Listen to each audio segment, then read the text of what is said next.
Shabbat Shalom, Shabbat Shalom. I'm Moreh Rapha'Yah. Welcome once again to this Torah portion.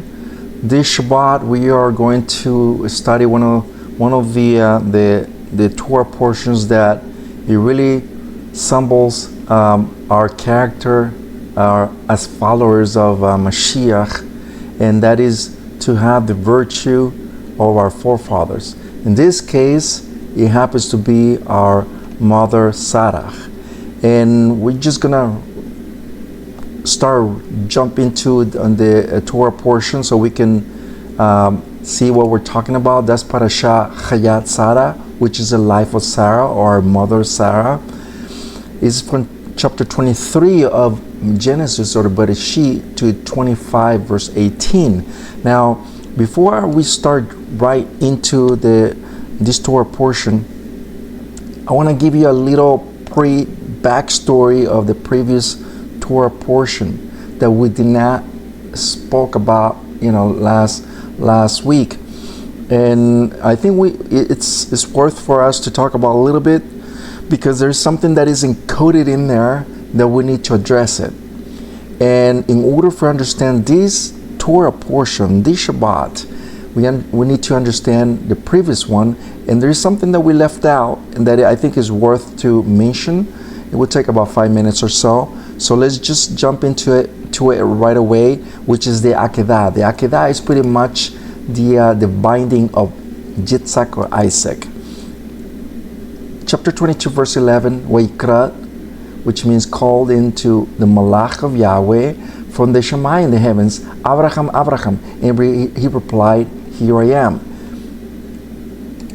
The Creator is doing something very important, and this happens to be where our Creator called through the angel, the Malach, from heavens to Abraham, and he was just about to sacrifice Yitzhak. Now there is something that is encoded in the very next verse that I want you to see, and I want you to understand and to meditate a little bit. I want you to do research, and you will see that these Torah codes are in here that is very important for us to address. Verse 12, he said, don't lay your hands on the boy. Don't do anything to it, because now I know you are a man who's afraid of Ayil, the Almighty. For love of me, you have now withheld your beloved son. Now, as we spoke last week, our father Abraham, he believed, he had the emunah, he had the firmness to believe in the Creator, that he promised him a lineage. He promised him that his lineage will be immense. And for a fact that all of us descend from our father Abraham. But he believed so much that even though he believed that he will sacrifice him, he will raise him from the dead to fulfill that promise. You can actually read it. Please write down Hebrews chapter 11. In that portion, when it talks about our Abinu, our father Abraham, he speaks about that, and read it for yourself. Now, here, I want you to see something very important. The very next verse, it will be very eye-opening. Abraham lifted up his eyes, and looked, and behind him was a ram cut on the bushes by his horns. Abraham went and took the ram and offered it as a burnt offering in the place of his son. Now I want you to see where it's highlighted in red, behind him. This word happens to be something that is encoded in the Hebrew, but you can only see it in the Hebrew, not in English, not in Spanish, or not in any other translation. Just in the Hebrew you will see this word that is, like as I said always, and I always mention this, is always so many codes in Hebrew. The word is achor. Achor means backwards, west. But also this word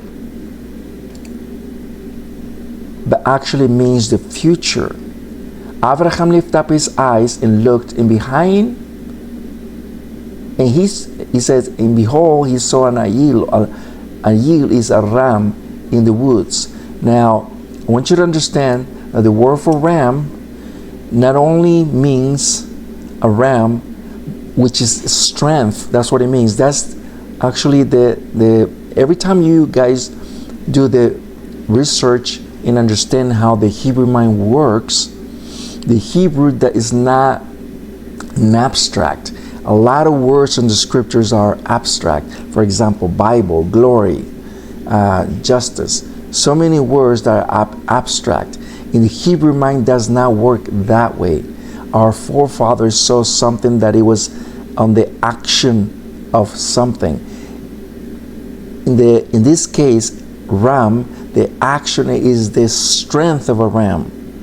That's what the word ayil means, the strength. And at the same time, ayil means the Almighty, because the Almighty's strength is almighty, is powerful. The same thing is with ram, the same word.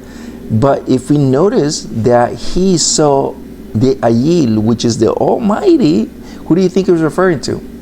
He's referring to the Mashiach. He's referring to our Messiah. But he was behind him.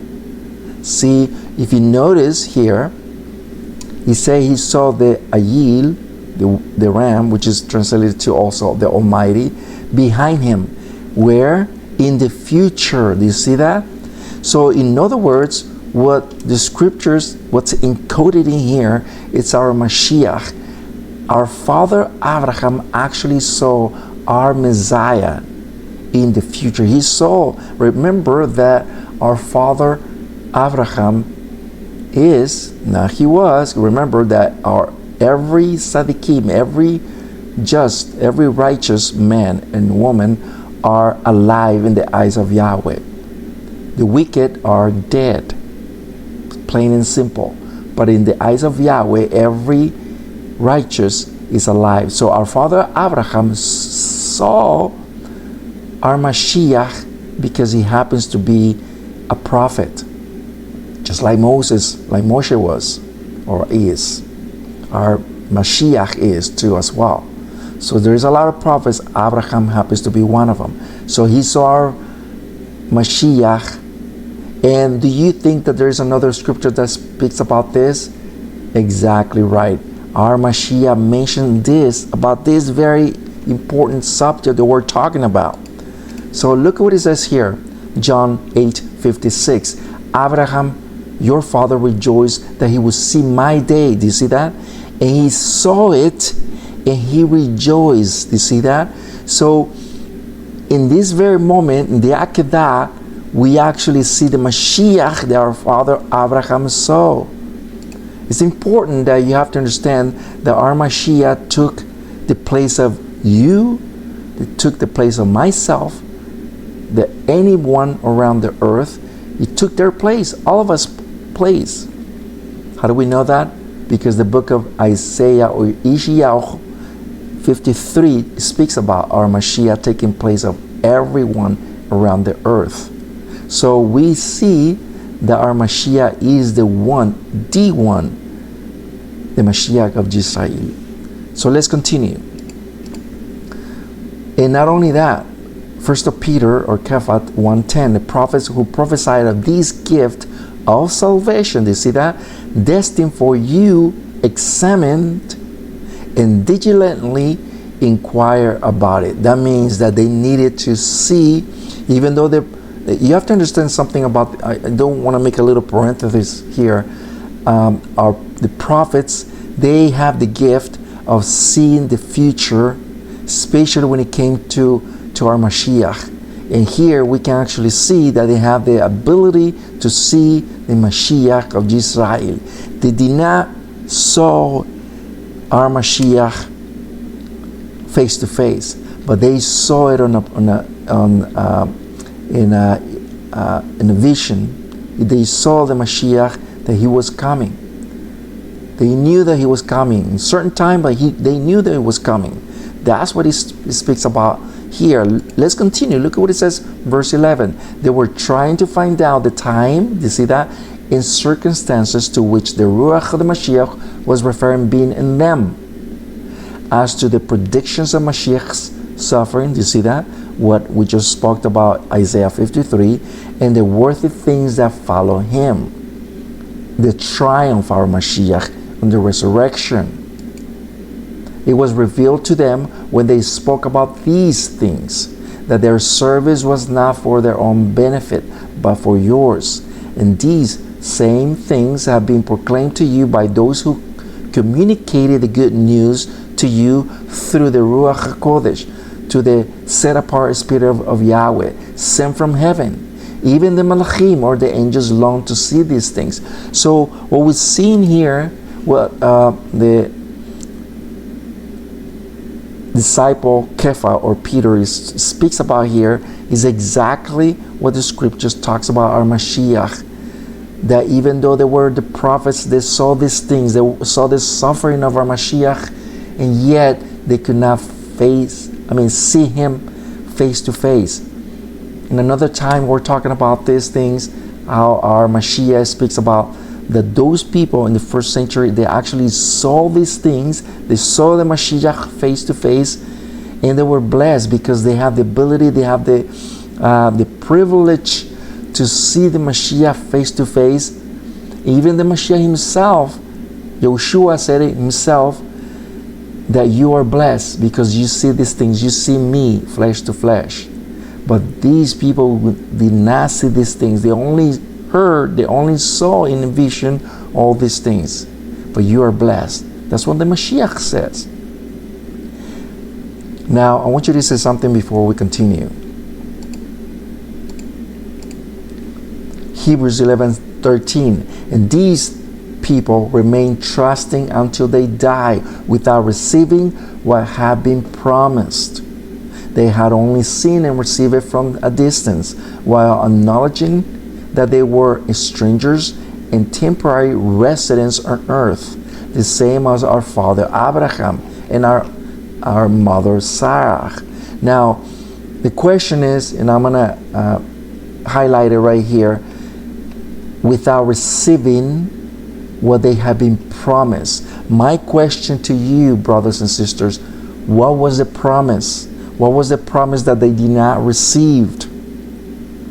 They only saw it from a distance. That's what it says here, very clear. It was the Mashiach himself. They only saw it from a distance. They only saw another vision, but did not see him face to face. Only the people in the first century. And that's a very great blessing. But the amazing thing that you and I will have the privilege, just as they will, to see him when he returns again. And that will be something amazing. So that's what we are looking forward to. In the meantime, we just need to continue until we end our purpose. Now let's continue, and now we're going to jump into the parasha, which is the Torah portion, which we won't take too long, probably 20 minutes or so. So let's continue. Our father Abraham, in this parasha, which is the life of Sarah, Sarah, we see that he mourns for her, and there is a good reason for it. If you guys remember the previous parashat, our father Abraham went up to the mountain Moreh, one of the mountains, right? And he went there, right?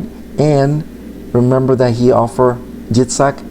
Sarah loved that boy, that kid, that adult so much, because it was the only begotten son. He loved him so much that he didn't want to let him go, even for 3 days. The book of Yashar speaks about that she wept and wept and wept. She kind of, perceived in her gut that something was going to happen. And yet he let him go, and he wept even from a distance. And that's one of the reasons why she died. So in another time we'll talk about, that will be for another video about the subject of these. But right now, our mother Sarah is sleeping instead. our father Abraham is mourning for her. But the amazing thing is that you have to understand that what it was, it will be again, the history repeats itself. Just as today we have eulogies, right, in the cemetery when somebody mourns another dead, another loved one. These are eulogies. That's when someone expresses themselves about the other person who died. Have you ever wondered if our father Abraham ever gave a eulogy about his wife? Indeed, he did. And you know who speaks about this? It's Shlomo, King Shlomo. He's the one who speaks about it, and let's just see what he speaks about. But before I show you this, let's look what in the very beginning of this parasha speaks about. 23 verse 1, Hayat Sarah, Sarah's life was 120 years, and 7 years the Sarah's life. Now, why in the world the Torah, instead of saying 127 years was the life of Sarah, why is it that the Torah always, it has to put it like this, 100 years, and then it separates another 20 years in another 7 years, 127 years total? And the reason for it is because every time you see anomalies like this is because there are something encoded in there that we need to search. We need to dig deep into it, into what the Torah speaks about, because there's always something encoded. And the reason for it is because there's stages in her life, how she grew, how she went about, and how she lived a full life until the day that she died. Remember, the lifespan of mankind at that time until now is it kind of decreased less and less, but at that time it was 120 years, but she had the blessing of adding 7 years more, 127. So here, this is what's encoded in there, and I want you to see something very important. The word for panin is the face. It's face to face, is panim. But the word that is also referring to because remember that it refers to panin, the face, is because our mother Sarah was so beautiful. It was just an amazing person. She was very attractive, very beautiful, and we've seen the previous Torah portions where a lot of men desire her because she was very attractive, very pretty, but she belonged to Abraham. And yet, not only, and I want you to let me continue here, so I want you to say this, not only she was an exterior as a beautiful person, but the word for penin means interior as well. That means that she was not only beautiful from the outside, attractive from the outside, but also she had beautiful heart. She has so many virtues that made her that woman, very special woman. And no wonder why our father Abraham was in love with our mother Sarah, because she possesses all the attributes on a woman. Look what it says here in the Targum, which is the Aramaic version of the scriptures. Ankelos, Genesis 23 verse 2, Sarah died in Kiras Arba, which is Hebron, in the land of Canaan. Abraham came to Sarah's eulogy and to weep for her. So this is something that I want you to understand, that our father Abraham loved her so much that she needed to bring her to a special place. And there's a reason why that we're going to address this in just a bit. But first I want you to hear me out, and I want you to understand that our father Abraham not only wept for her, but also gave a eulogy, how he felt for her, what she was. And this is something that I want you to understand about how we make a tzaddik, a righteous person, still among us, by the deeds that they have, that the deeds that they had when they were alive, that makes them alive.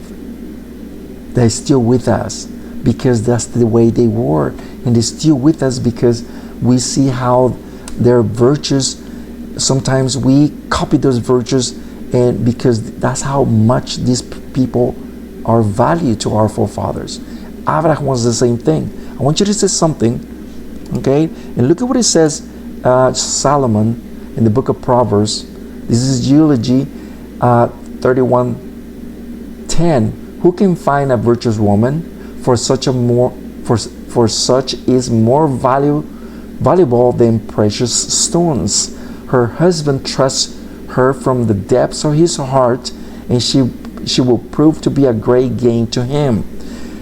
We're just going to read 2 verses, but I want you to see how Solomon expresses the eulogy of our father Abraham in front of these people. And next, I want you to see something that one of the reasons why he went there is because he needed to obtain a tomb that was a very special tomb. It wasn't just any tomb, and I want you to see it next. Look what it says here, 23 verse 4. I am, yes, Ger. Ger means a pilgrimage, a dweller, a temporary resident. The word is Wetoshabah. Ger is somebody who's a dweller, somebody is a pilgrimage or pilgrim, right?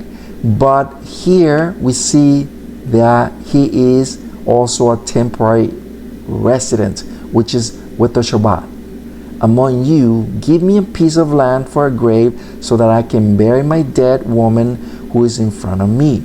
Now, why did I bring this in Hebrew? And I want you to understand this because there's a lot of things in Hebrew that are not well translated in English or any other language. And the reason why he said those 2 words, ger, which is a pilgrim, and also Wetoshabah, which is a temporary resident, is because he was just passing by, but he also was a temporary resident, which means that he had the voice, he had the right to be in front of these people speaking. He had the right for them to listen to him about his let's say his right. And their right was to ask for a piece of land, not for free, but to purchase it. And we see it very clear in this chapter. Now, the reason why he wanted to do this, and let me ask you something. Those who are immigrants to this country, United States, we know for a fact that when we come here, we have to go through many laws and regulations to abide for, right?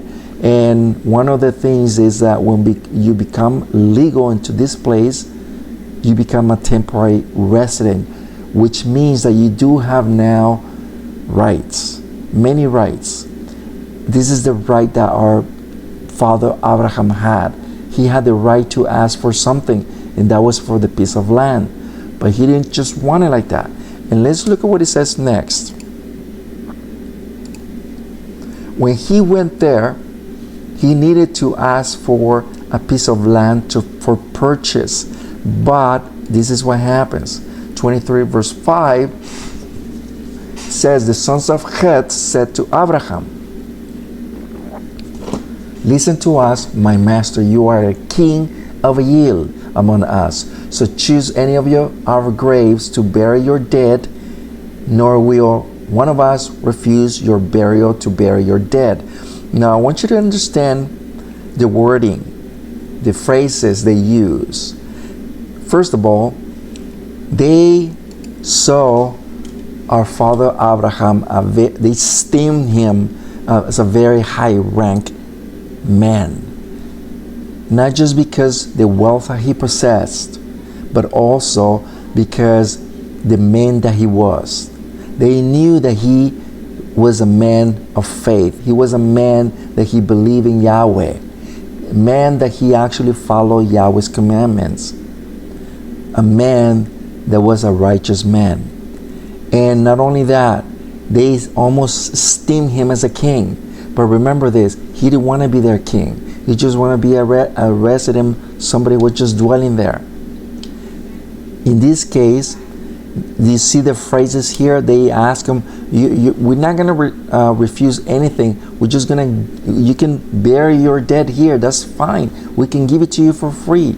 But the reason why they telling or they asking him to take a grave, any grave, is because if you really think about it, they're still going to possess that land. It wasn't going to be hers. I mean his. It was going to be still going to be theirs. So remember that he's already looking for the future. He already is foreseeing the future, that the future generations will say, oh, see, he stole it. He stole that land. Our fathers were very, very smart. They used the wisdom of the Torah, and the wisdom of the Torah is to be righteous. You want to give me a land? Okay, I'm going to purchase it to make it legal. And it's supposed to be like that. We need to learn our forefathers. To make it right, we need to make something legal. In other words, you need to have a receipt.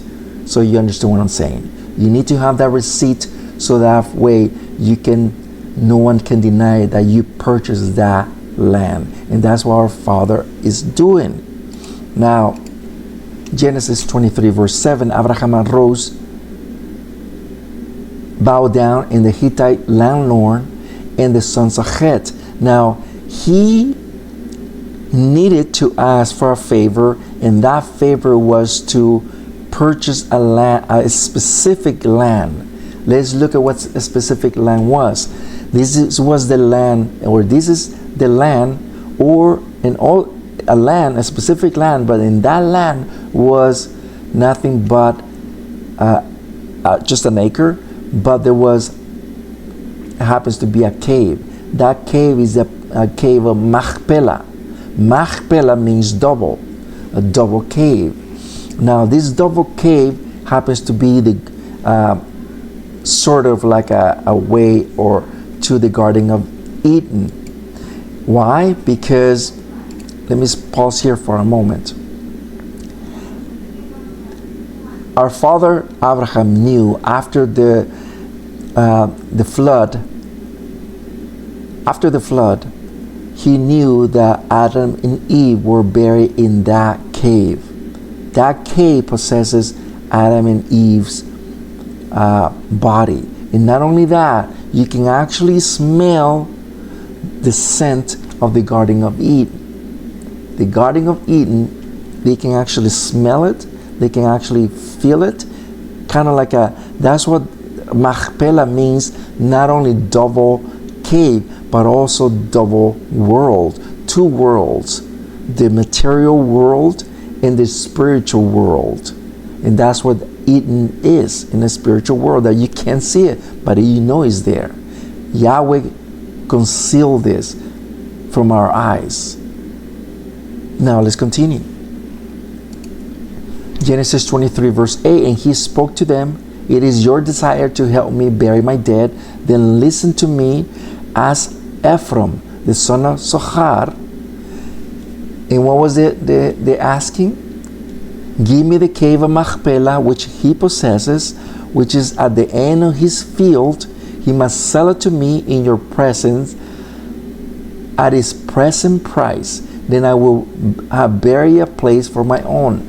Now, the reason why he's asking for this is because he already knew that cave possess Adam and Eve. He also wanted himself and his wife to be buried, and the rest of his descendants. And we know for a fact that there are 6 people buried there, Abraham included. So once again, in the next parasha, the next parasha we're going to talk about a little bit of Machpelah too as well, how this happened to Esau.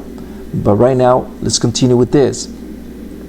Here, he's not asking it for free. He's just asking to give him that specific parcel, land, field. But he must sell it, this person, to him, a specific price. But look at what they're saying. They are basically bluffing, making a bluff to see if he's going to quit his request. 400 shekels are the price that they're asking. 400 shekels, that's a whole lot of money. It's almost like me saying to you, so you understand what I'm saying, the current currency and here in the United States, in Los Angeles, in downtown, it could be very small house. Very small house could be like a million plus. That's a lot of money. For a small house, 2 rooms, it's a lot of money. For a small, it's the location. As they said, location is because of the location, it costs so much money.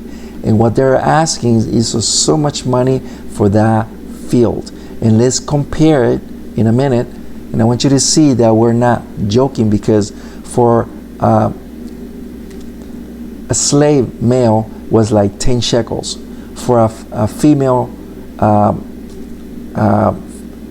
servant was 5 shekels.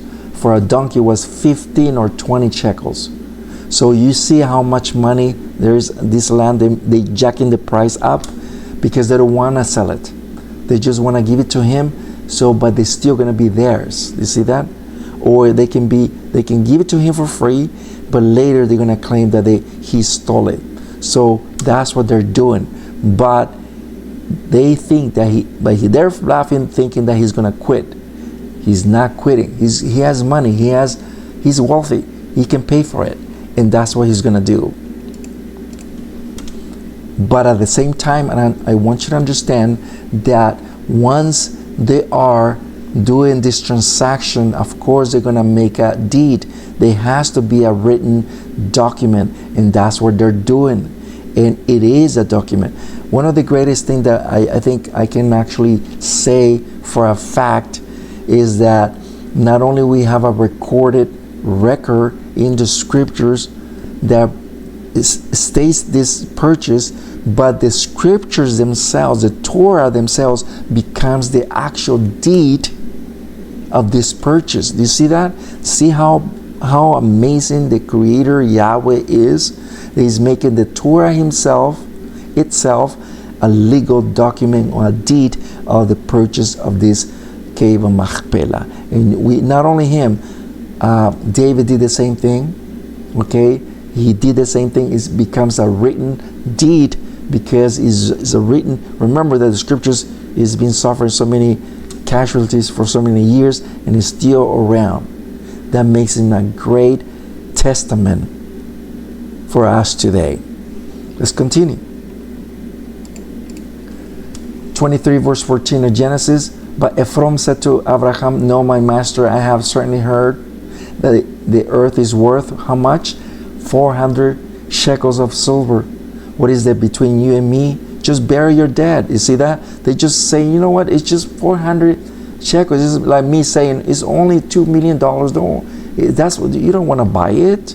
You just bury your dead. And our father Abraham paid for it. Do you see that? So this is something that I want you to understand, and I want you to see comparing, make a comparison here. 2 Samuel 24:24. But the king said to Araunah, which is King David, right? Said to Araunah, "No, I will buy it from you at its price." You see that? I cannot sacrifice to Yahweh my ayil, burnt offerings that cost me nothing. Do you see that? Then David bought the threshing floor and the oxen for how much? 50 shekels of silver. Do you see that? 50 shekels of silver became, which is literally comparing to what Abraham paid. That's nothing, really nothing whatsoever. So you can see that they jacked up the price a whole lot. 5 more minutes. Genesis 24:53. Then the servant took out the silver, gold, jewelry, along with the clothes, and gave them to Rebekah. He also gave valuable gifts to her brother And who is the brother? Laban. And the mother. So here is something that I want you to understand, that this has a lot to do with the next Torah portion, which is that every time somebody was going to marry a female, they needed to bring a gift. They needed to bring a purchase, because they needed to, it's like a transaction. Remember, believe it or not, I want you to understand this, and I want you to do research. Every time our forefathers were going to marry someone, they needed to pay. It was almost like purchasing a land or a property. The father, everything that he owned, it was not only the animals, it was not only the camels, and not only the chicken, it was not only the dogs, not only the food, but also his children and the wife too. They became their property. Why do you think the Torah speaks about in Exodus 20, when it talks about Shabbat, it says, know your servant. Everything that belongs in your house is know your servants, your donkey, and it goes with everyone, including your son, your daughter. Do you see that? Why? Because everyone becomes a property to him. So when someone wanted to marry someone, a female, they need to bring a purchase price. And that's what he's doing right now. He's basically bringing the purchase price, not only for the bride, but also for their parents also. Do you see that? So that's what you see here. Now, let's continue. One of the things that we have to understand, our mother Rivka or Rebecca, it's that she possessed the same virtues as our deceased mother Sarah, who just passed away. She possessed the same level of virtues. She was a beautiful woman as well, but she also possesses the virtues that Yahweh is always looking for each one of us, which is the Torah in our hearts. She was a righteous person, and that's one of the reasons why Eliezer chose her, because she was the one that Yahweh chose, and she was willing to. You have to understand this. She was willing to go with Eliezer to marry Yitzhak. So it's very important. Rivka actually happens to be each one of us. We are going to say yes to our Creator. We are going to remember that Israel becomes the bride of Mashiach. You see that? He's the one making the purchase for us. How do you make the purchase? By giving his own life. You see how everything connects? Everything is connecting. Here, we need to make a decision. And our decision is supposed to be without any doubt whatsoever, or shadow of the doubt, a humongous yes to our Creator without hesitation. So let's look at this. Genesis 24:63. She's talking about Yitzhak. He went for a walk in the countryside towards the Erev. Erev means the sunset. And the word that he is using for praying is la suach. La suach means that he was meditating, but in reality, he was praying. As he looked up, he saw the camels approaching. And who do you think he was coming? It was Rivka. Now, it's something very important for us to understand, is that there are 3 prayers that every Hebrew should do. We are Ephraim, we are the northern kingdom, and we do the same thing as our Jewish brothers. There are 3 tefillot, 3 prayers: the morning, the afternoon or the sunset, and the nighttime before you go to bed. This happens to be the Erev.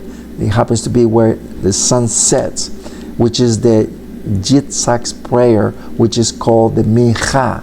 The Mincha is the prayer of our Bino Yitzhak. That's what he's doing right now. How do we know that? Let's look at the next verse, and we close on this. Targum Yonatan, on the same chapter, Yitzhak went out to make a tefillah. You see that? With a prayer on the face of the field in the evening, and he lifted up his eyes and saw, and behold, the camels were approaching. So here he's making that prayer that Yahweh will make this happen, become a reality about his bride, that he will love until the day he died. And he did indeed. We're going to end with this. He's doing this for a reason. The word for suach, it means to meditate thoughtfully, which basically happens to be the prayer. We're going to close with this verse, 102 verse 1 of Psalms. The tefillah, the prayer for one who suffers, overwhelmed by the weakness, and pouring out his complaints before Yahweh. Do you see that? Pouring out his sichol. Sichol means complaints, but basically this word sichol means siach, which means the distress. You see that? Each one of us has a distress every single day. Each one of us has a distress. How can we make our appeal to our Creator? How can we make our appeal to our Creator? And the only way is that for you to pour your heart to our Creator in the tefillah. The tefillah is the prayer, to tell what you need. That's what the prayers are for. The prayers are very important. It's a hotline for us to our Creator. How do you feel? The complaints that you have, the stresses that you have, the requests that you have, either it could be for healing someone, for ourselves, asking for anything, learning Torah, learning more Torah, or for any other kind. This is what we do. 3 prayers from the early in the morning, right before sunset, at sunset, and before we go to bed. I am Moreh Rapha'Yah. We're going to finish, and I hope the Creator bless you and keep you in this Shabbat that indeed it's a blessing for us to continue. Until next time, and may the Creator give you shalom, shalom.